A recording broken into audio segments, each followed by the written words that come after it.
किल्ले राजगडावरील हे आहे आई पद्मावतीचं मंदिर. इथंच हजारो मराठ्यांनी नवस बोलले आणि या आईनं प्रत्येक मराठीचे नवस पूर्ण केले. इथंच महाराजांनी रयतेचा न्याय निवाडा केला. या इथंच बसून महाराज न्याय निवाडा करायचे. अनेकांना प्रश्न पडतो की इथं तीन तीन स्वरूपामध्ये देवीचं स्वरूप दिसतं, हे कसं? तर शिवकालीन जे ओरिजिनल आहे तांदळ स्वरूपातील मूर्ती ती ही आहे आणि छत्रपती शिवाजी महाराजांनी स्थापन केलेली ही दुसरी मूर्ती आहे.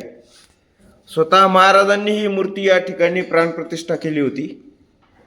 गड मोगलांच्या ताब्यात गेल्यानंतर इथल्या भोप्यांनी पुजाऱ्यांनी ही मूर्ती बाजूच्याच टाक्यामध्ये पुरून ठेवली. परंतु महाराजांच्या त्या मूर्तीला